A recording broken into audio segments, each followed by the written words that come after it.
أعوذ بالله من الشيطان الرجيم بسم الله الرحمن الرحيم إن الذين آمنوا والذين هادوا والنصارى والصابين من آمن بالله واليوم الآخر وعمل صالحا فلهم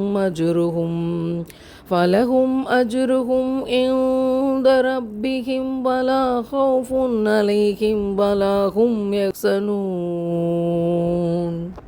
இறை நம்பிக்கை கொண்டவர்கள், யூதர்கள், கிறித்தவர்கள் மற்றும் சாபியீன்கள் ஆகியோர்களில் யார் அல்லாஹ்வையும் இறுதி நாளையும் நம்பி நற்செயல் புரிகிறார்களோ அவர்களுக்கு அவர்களுடைய இறைவனிடம் உரிய வெகுமதி உண்டு. அவர்களுக்கு எதிர்காலம் பற்றிய எந்த அச்சமும் இல்லை. கடந்த காலம் குறித்து அவர்கள் துயரப்படவும் மாட்டார்கள். இறைவன் மிகப்பெரியவன். என்ன செய்தி அப்படின்னா, சல்மான் அல் ஃபார்சி ரலியல்லாஹு அன்ஹு அவர்கள் அவர்களுடைய பழைய தோழர்களை பற்றி, அவங்களோட தொழுகை, இபாதத், நோன்பு நோக்கிறது, இதை பற்றிலாம் ரசூல்லா கிட்ட சொல்லி அவங்கள பற்றி கேட்டாங்க. இப்போ ரசூல்லா அவங்களாம் நரகவாசிகள்னு சொல்லிட்டாங்க. அப்போ அல்லாஹ் ஒரு வசனத்தை இறக்குறான். யார் மூசா நபி அவர்களை பின்பற்றி அவர்களுக்கு கொடுக்கப்பட்ட தௌராத் வேதத்தை பின்பற்றினார்களோ அவங்களுக்கும், யார் ஈசா நபியை பின்பற்றி அவங்களுக்கு கொடுக்கப்பட்ட இன்ஜீல் வேதத்தை பின்பற்றினாங்களோ அவங்களுக்கும் வெகுமதி உண்டு அப்படின்னு அல்லாஹ் இந்த 62வது வசனத்தை இறக்குறான்.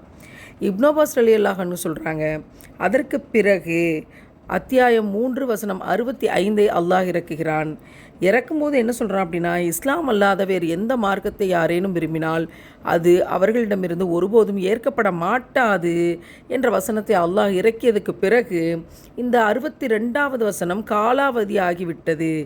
எனவே இந்த முகமது நபிகள் நாயம் ஸல்லல்லாஹு அலைஹி வஸல்லம் அவர்களுடைய காலத்திற்கு பிறகு ரசூல்லாவை பின்பற்றியவர்கள் மட்டுமே வெகுமதி அடைவார்கள்.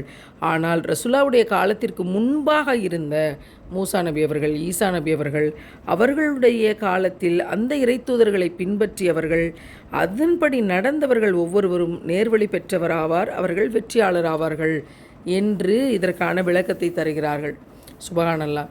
இன்றைக்கி நம்ம இஸ்லாத்தை எடுத்து பின்பற்றுகிற போது எத்தனையோ குழப்பங்கள், எத்தனையோ விதிமீறல்கள், எவ்வளவோ சஞ்சலங்கள், இவற்றை எல்லாவற்றையுமே சமூகத்தில் பார்க்குறோம். ஆனால் உயிரினும் மேலான உத்தம நபிகள் நாயம் ஸல்லல்லாஹு அலைஹி வஸல்லம் அவர்கள் எத்தனையோ போராட்டங்களுக்கு மத்தியில் தான் இந்த திருக்குரானை நம் கையில் கொடுத்துருக்காங்க. இந்த திருக்குரானுடைய பொருளையும் அதன் விளக்கங்களையும் தெரிகிற போது நாம் எவ்வளவு உயர்ந்த இடத்தில் வைக்கப்பட்டிருக்கிறோம் என்பது விளங்கும்.